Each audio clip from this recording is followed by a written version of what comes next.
The House of Representatives Committee on Justice summons the Ombudsman before the members of Congress and the public to present the statement of assets, liabilities, and net worth of the Vice President.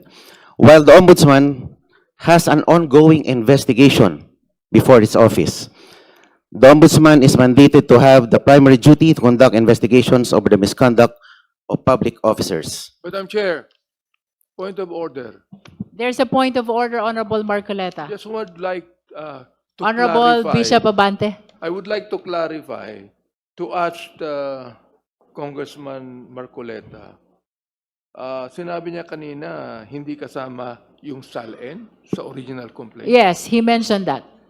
Oh, I'd like to clarify. Paano niya nasabi yun? Kasama eh. Ito, babasahin ko.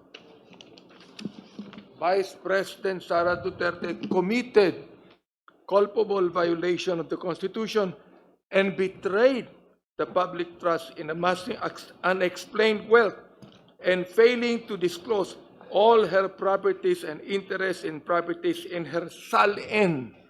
Nagalagay po sa complaint eh. Anong sinasabi niya na hindi kasama sa original complaint? I'd like to find out from him. Honorable Kaya ang hirap Marcoleta. noon, Chair, salita siya ng salita dito. Kinakailangan maging sure tayo na hindi nabanggit.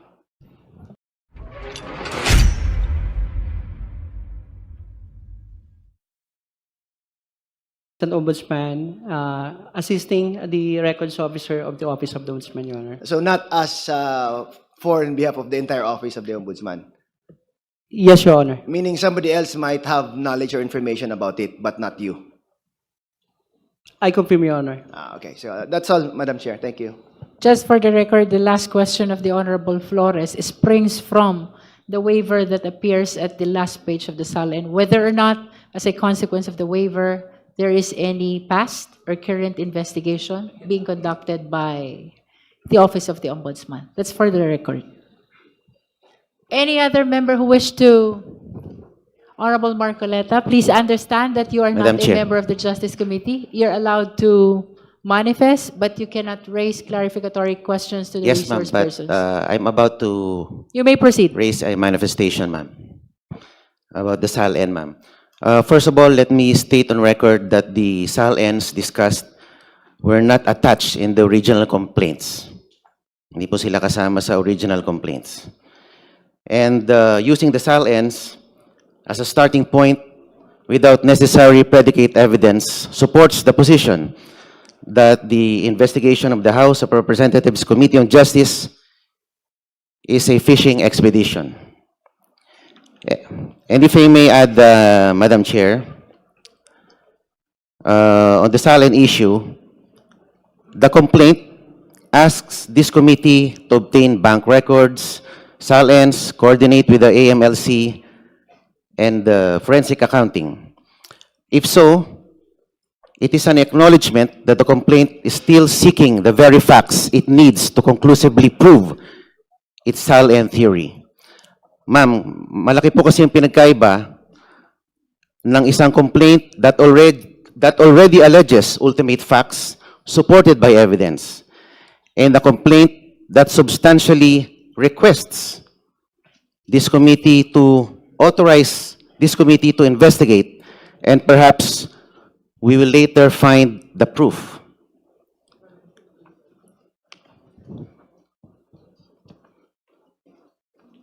And if I also raise this observation, Madam,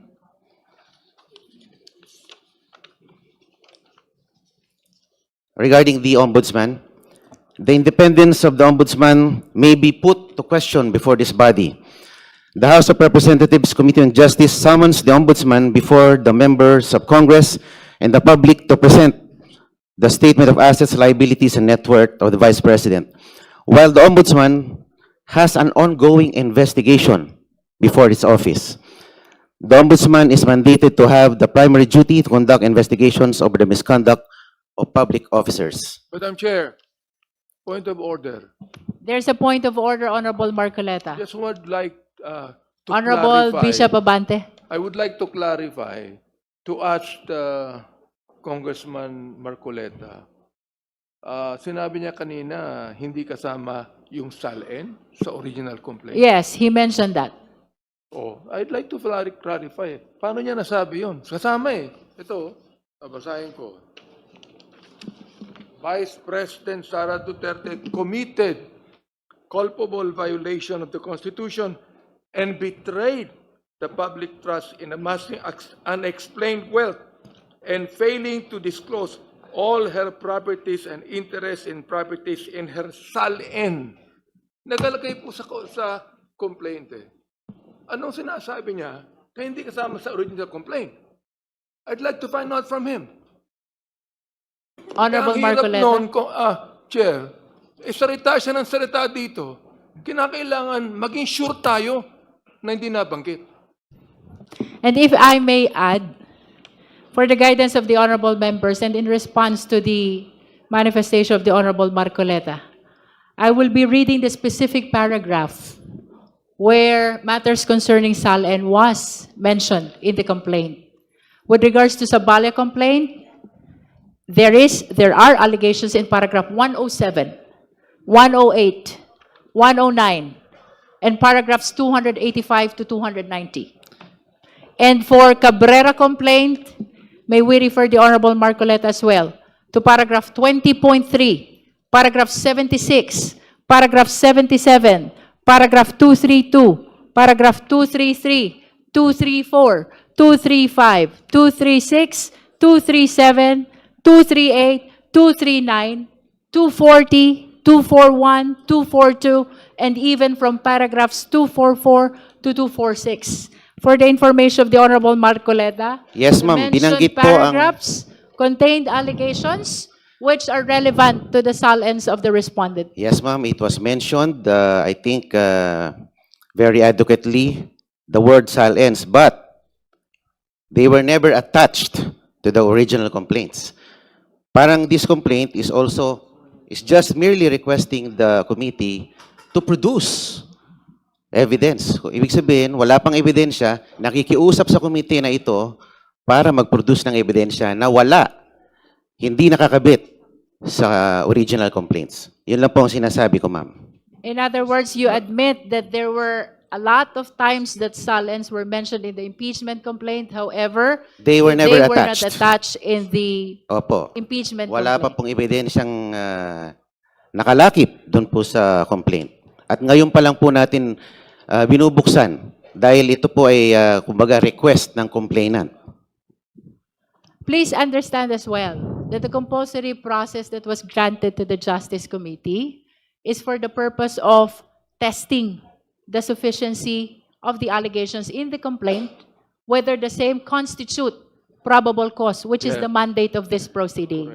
So, with all due respect, Honorable Marcoleta, it is our humble position that all the actions of this committee, including the issuance of subpoena of all these questioned SALNs by Your Honor, is in accordance with the rules of impeachment, the Constitution, and even with the decisions of the Honorable Supreme Court.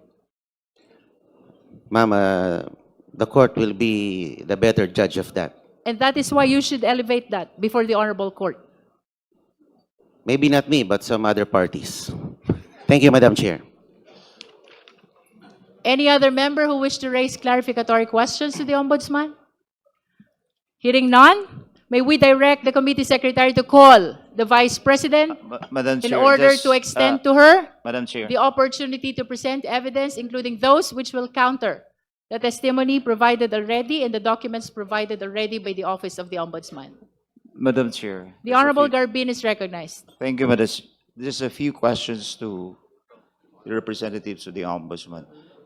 Kayo ho'y nagpresenta ng SALN, and what was presented by your office are those SALNs under your custody and the entries, the official entries in those SALN. Tama po ba? Yes, Your Honor. But that entries does not say whether there is a misdeclaration, untruthful declaration, or willful non-disclosure that will lead to unexplained wealth. Tama po ba? Your Honor, binasa ko lang po kung ano yung, at kinonfirm ko lang po kung ano yung nakalagay sa SALN.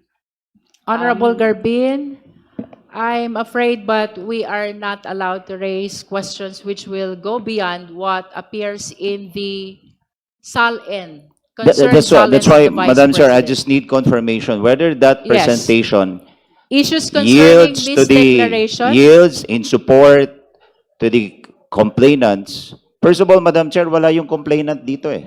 I understand, but please limit your questions to And that's why I the want to ask contents of the sana yung affidavit. complainant Contents of the as SALN. to his allegation because it was pointed out that the SALN was only part of a broader allegations of unexplained wealth. But as correctly pointed out by Mr. Marcoleta or Congressman Marcoleta, those SALN that was or that we want to specifically pinpoint that have material misdeclaration or untruthful declaration was never attached in the first place We are in the not complaint. yet on that, Honorable Garbin. We are were only on through, the we were existence of the through, SALNs. we were already through on that. We already approved, voted on the ultimate facts and the sufficiency in substance. And the annexes provided in the complaint, Madam Chair. So what we have here is an improvement of the complaint, of the complainant's evidence. Tayo yung nagpo-produce ng ebidensya eh, which is not supposed to be the case.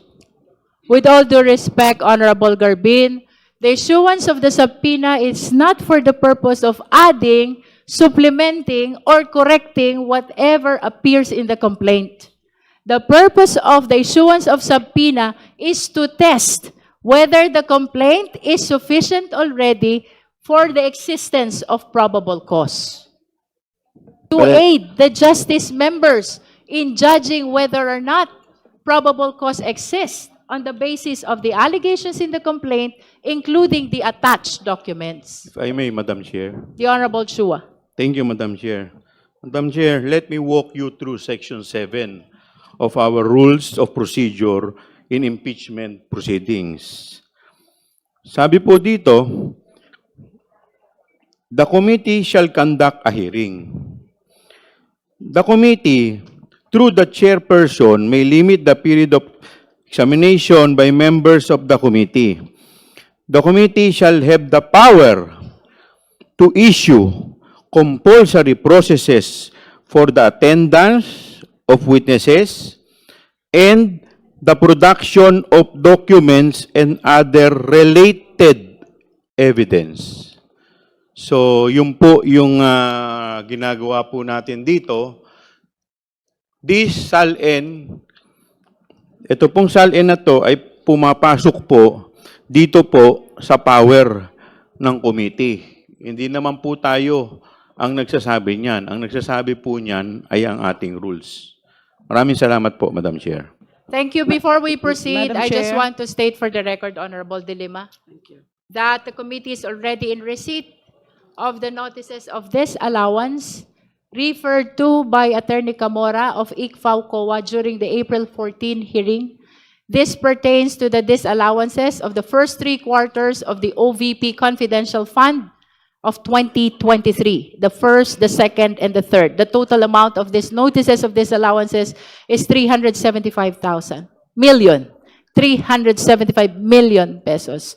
So the COMSEC is directed to provide copy of this notices of disallowance to the Vice President, the complainant, and all the members of the Justice Committee. The same is true with respect to the decision referred to as well by Attorney Camora of ICFAO COA. This is to prove that the appeal pertaining to the last quarter of 2022 confidential fund of OVP has been denied, which means that the notice of disallowance for the last quarter of 2022 was affirmed by the Commission on Audit. Likewise, the committee secretariat is directed to provide copy of the same to the Vice President, the complainants, and all the justice members. Honorable De Lima is recognized. Thank you, Madam Chair. Just wish to put forth additional counter-arguments on the points raised by the Honorable Marcoleta and also certain points raised by the Honorable Garbin.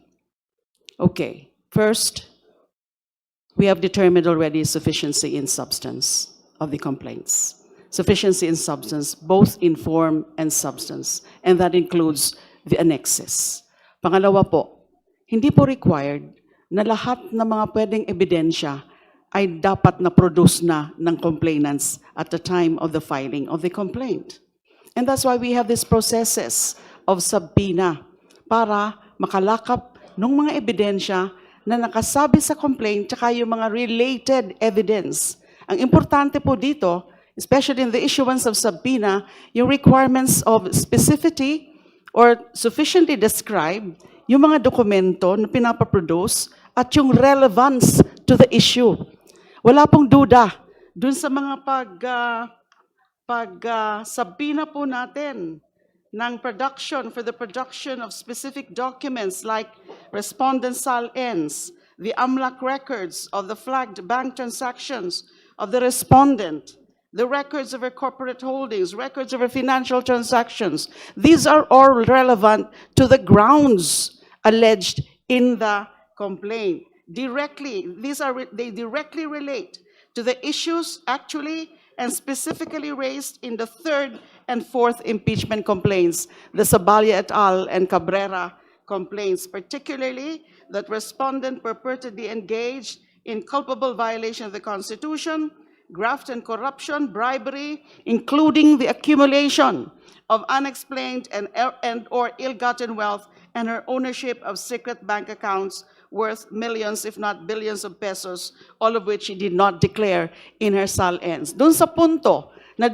ini-improve daw po natin, actually, there's nothing wrong about that, improving the evidence that are sought to be presented by the complainants, kasi tayo nga po ang magiging prosecutors later, and we are determining at this point the existence of probable cause, and therefore we need the guidance of any other relevant evidence para makarating po sa determinasyon na yan ng existence of probable cause. We develop, we improve, we ask for other additional evidence as long as they are relevant to the issue or issues as alleged in the complaints. So wala pong mga linalabag dito na mga principles pagdating po sa tungkol doon sa kailangan ba na linalagay lahat o pinipresenta na lahat sa complaint pa lang. So malinaw po yan, Madam Chair, hindi po kailangan. Thank you. Madam Chair. The Honorable Chel Jokno is recognized. Yes, thank you, Madam Chair. Wala naman pong pinagkaiba ang ginagawa ng Committee on Justice dun sa ginagawa ng isang prosecutor na nagko-conduct ng preliminary investigation. Just like a prosecutor under the rules of the House, we have the power to issue subpoena to determine what used to be called probable cause, although what is now called certainty of conviction. And para sa akin, mas mahalaga pa nga yung tungkulin natin na yon dahil wala pa naman po tayo sa adversarial stage. We are very clearly in the inquisitorial stage where we are meant to inquire whether there is sufficient probable cause. Kaya po tayo binigyan ng ngipin ng House rules para makapagsubpoena ay para nga makita ang ebidensya. And I'm very disappointed at any attempts to remove that power from us, because that is precisely why the Constitution requires that we conduct a hearing. Yung hearing naman natin, hindi para marinig natin yung salita ng iba't ibang mga nandito ngayon, kung hindi makita mismo yung ebidensya. Thank you, Madam Chair. Thank you. Chairman. Madam Chair. My The last Honorable manifestation. Garbin. Madam Chair. At the outset, Madam Chair, let me state that I am for the truth and for knowing whether there's material or misdeclaration on the SALN. What I'm saying here, the observance of procedural due process. Going back to the complaint, as stated, this specific SALN were not attached. And when you say observance of procedural due process, ang tinatawag po doon, paano makakapagsagot yung isang respondent kung wala naman specific allegations doon sa mga iprinisintang SALN? Meron nga. We agree that we have compulsory processes to produce those documents relevant to this hearing. But the absence of giving opportunity to the respondent the right to be heard or to answer, and those specific allegations, it's not even a specific allegation because it was part of a broader allegations of unexplained wealth. Ako po ay isang abogado bago mambabatas. Ako po ay dumaan din sa napakaraming preliminary investigation. And kung magpipresenta tayo dito ng dokumento na hindi natin bibigyan ng oportunidad yung inaakusahan dito, then where is the procedural due process? That's why I'm saying, are we Honorable improving Garbin. the complaint? Or Honorable it is Garbin. better left to the impeachment court to present all these documents so that the respondent will also have the right to confront those evidence presented against her Notice is being given to her. and the right also to examine those specific SALN that allege misdeclarations of unexplained wealth. Honorable Garbin, I just want to state for the record that since the start of the presentation of witnesses and evidence, we've been sending notices to the Vice President, to the respondent, and as a matter of fact, even after every resource person, we are calling the Vice President to check if she is present so we can cater the opportunity to be heard that you are mentioning. Honorable Garbin, in as far as due process is concerned, I honestly believe that this committee has been amply complying in providing the same to the respondent Vice President. And let us all be reminded that this issue raised by the Honorable Garbin is already pending before the Supreme Court. So with the indulgence of the justice members, perhaps we should leave this to the judgment of the Honorable Supreme Court. With that, can we proceed to the presentation of our